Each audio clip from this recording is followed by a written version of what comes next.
Hello, and welcome to the dramatic reading of In the Underdark by Ryan, Andy, and Sophie.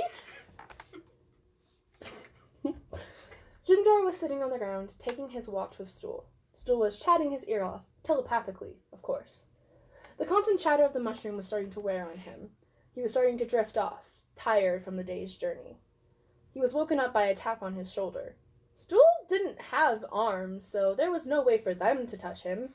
So it must have been one of the other members of the party, or it was someone else. Surely no one who wasn't set up at the camp could have snuck up on Jimjar. He turned around, expecting to see Darendil or Jinx or any of the other assholes. He did not. Instead, he saw a man who looked on the brink of passing out. Not like he had physically exerted himself. It was just the look about him. He looked as if he received any sort of bad news, he would need a fainting couch. Who the hell are you? Jimjar readied one of his short swords that was sitting by his side. Stool looked over, saw the intruder, and conjured their mage hand into a fist to threaten the man. I'm Silas, and I need your assistance. The man introduced himself with a grand flourish, and didn't even seem to react to the sword pointed in his face. Is it a demon lord problem? Because we have enough of those. Jimjar tilted his head, studying the man. Unlike everybody else traveling in the Underdark, this man, Silas as he called himself, was actually clean? He was wearing a fine white silk shirt and elaborate polished silver jewelry. He looked like he just appeared here, instead of having to traverse this god-forsaken place. Demon lords? Oh, heavens no. I need you to make me immortal. Silas said. Jimjar's eyes widened. As what Silas said sunk in, Jimjar couldn't help but laugh. You want me to what? Jimjar said through loud chortles. I don't know what you're talking about, buddy. I'm just a deep gnome. I know that you're an angel, and I want you to... Silas began saying, but Jimjar shut him up with a hand over his mouth and a blade against his throat. You better not finish that sentence. Jimjar's voice went low. He typically had a higher, happy-go-lucky voice, but this was truer to his real voice, to Noble's voice. Noble's true voice sent shivers down the spine of any mortal who heard it.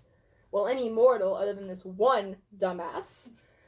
Silas did not listen to Jimjar's request and continued talking. It was muffled behind Jimjar's hand. Silas tried to say. Jimjar just stared at him in disbelief. He kept hoping that eventually Silas would just shut up, but the man just kept talking. Eventually, Jimjar pulled his hand away just because he couldn't handle the feeling of Silas talking against his hand anymore. Jimjar kept the sword at Silas's throat. Tell me how you found out. Jimjar spoke in just above a whisper. Found out what? That you were in this disgusting place? Or that you can make me immortal? Or... Silas began talking again, because it's what he does. Shut up! Jimjar pressed the blade harder into Silas's neck. I meant, how did you find out I'm a Deva? Jimjar prayed to Helm that the only one who could hear him was Stool, because he did not want his cover blown after this long in the Underdark.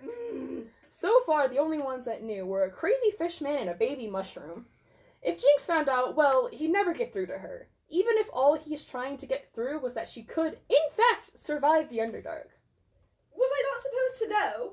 That's the first thing I heard about you. There's an angel in the Underdark that gave him mushroom powers. Well, where the hell did you hear that? Jimjar tried to keep his voice down.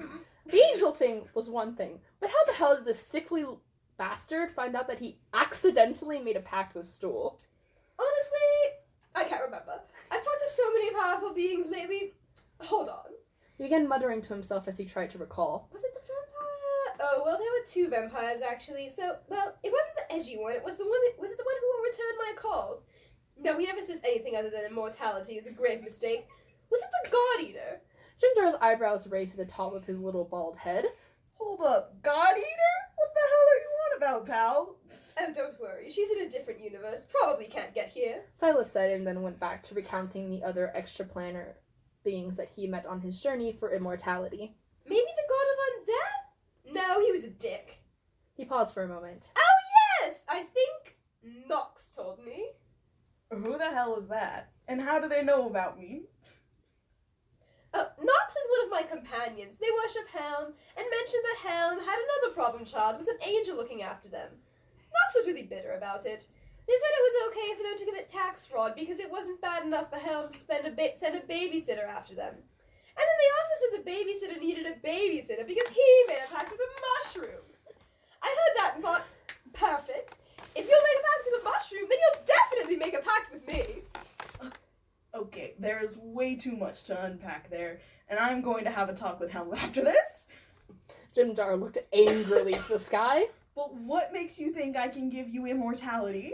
Sure, Jimjar gave a mushroom radiant powers, but Jimjar could only halfway fix Darrendel's little aging problem.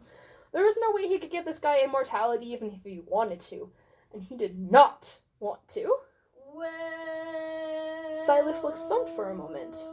A being of your power should easily be able to grant my request, right? I'm only CR10, buddy, and I already make this party way too OP. What type of person puts an angel into an adventuring party?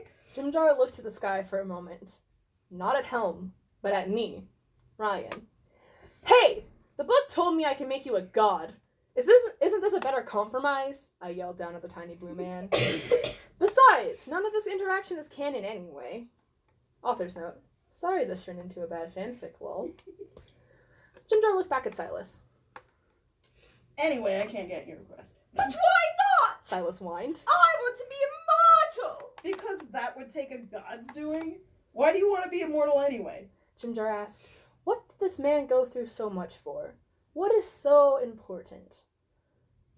My husband is a wood elf, and I'm only a half-elf, and he's going to outlive me, and Cass cannot survive on his own, or rather, he should not be allowed to. He already sleeps in the weirdest positions and places, and I cannot leave him to his own devices. You came all the way to the Underdark to become immortal so your husband isn't lonely? Jimjar asked. I want to make sure that he doesn't get into trouble. He can get into trouble so easily. One time, someone tried to push him off a train. Jimjar pinched the bridge of his nose. He let the sword drop from its position at Silas's neck. I can't make you immortal. I couldn't even keep this mushroom alive. Jimjar gestured to Stool, who dropped the mage fist as soon as Jimjar dropped his sword. What do you mean? He looks fine, I think. I mean, he's a mushroom. It's hard to tell what constitutes as alive. Silas looked Stool over. He's fine now, but he did die once, and I had to bring him back to life. Jimjar whispered. The group never really did discuss with Stool that he actually died. I did what? Stool asked. Fuck! Jimjar forgot Stool communicates telepathically. Ask Stratus about it. Jimjar said to Stool before turning back to Silas. So, no, I can't make you immortal. I can't even make this mushroom immortal. That's it! I don't need someone to make me immortal. Silas said, coming to some sort of revelation. I just need someone to keep bringing me back from the dead! Wait a second, I don't think that's how it works. Jimjar tried to interject. Thank you, tiny bald angel! Silas said and disappeared out of existence. Jimjar just sighed and sat back down next to Stool. So I died? Stool asked. Jimjar sighed harder. He did not get paid enough for this. I don't get paid at all.